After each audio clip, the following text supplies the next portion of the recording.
Hi guys! For today's video, lilinisan natin ang aming lababo. Yan guys, matagal ko nang gustong linisan yan. 1 week na, hindi ko malinis-linisan. Eh ngayon, sinapian ako ng kasipagan guys. Yan ang aking ginamit. Pinakita ko yung baking soda yon.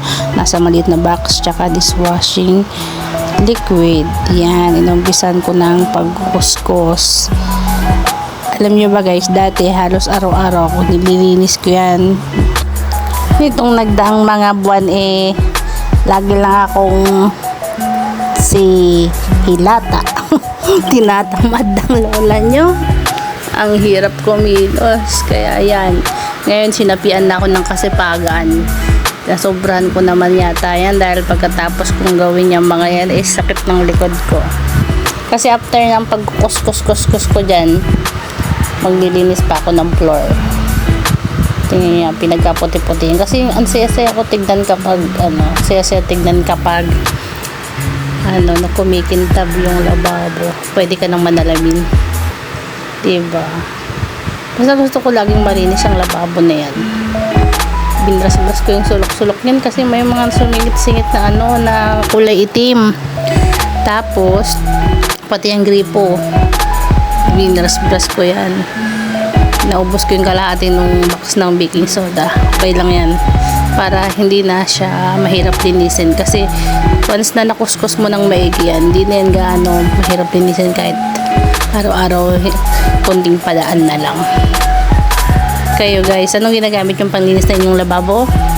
Ako is baking soda tsaka dishwashing liquid. Tapos kinukuskus ko ng liha tsaka brush yung mga sulok-sulok. Yung brush ginamit ko yun sa mga sulok-sulok kasi hindi makukut-kut ng liha yung mga sulok-sulok na yan.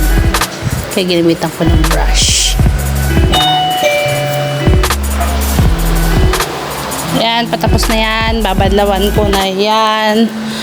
Ay nako, hirap-hirap mag-voice over kasi may bumili. May bumili, kaya ni-stop ko na naman. So nawala na naman sa isip ko yung mga sasabihin ko guys.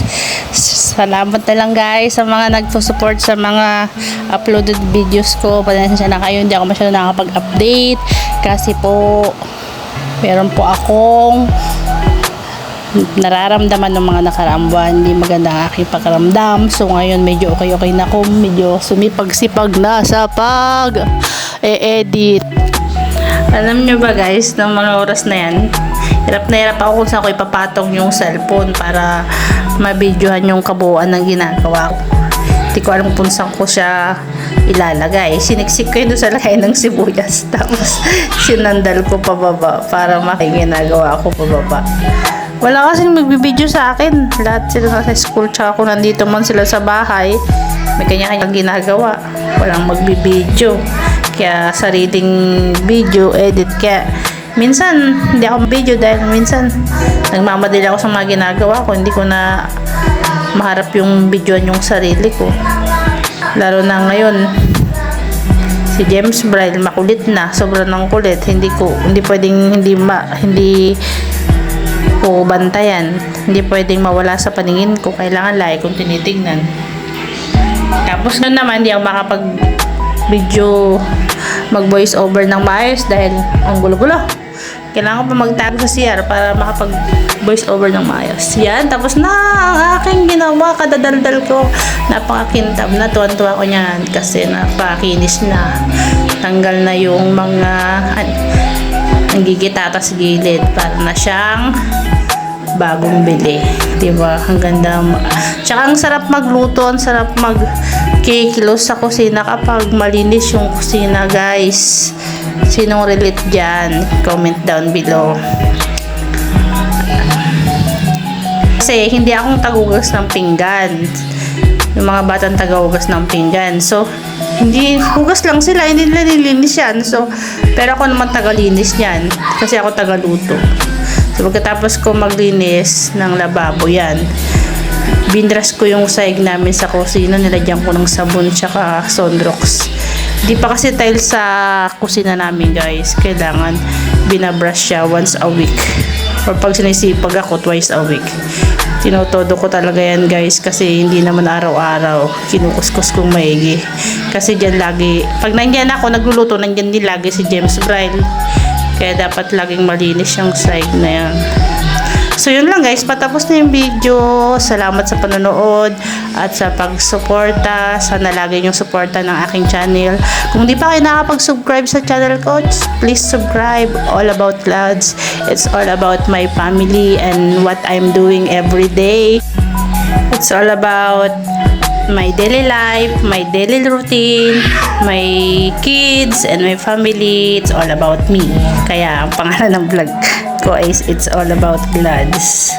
Siyempre kasama na rin yung mga junakis ko doon, siya sa mga pinagagawa ko araw-araw.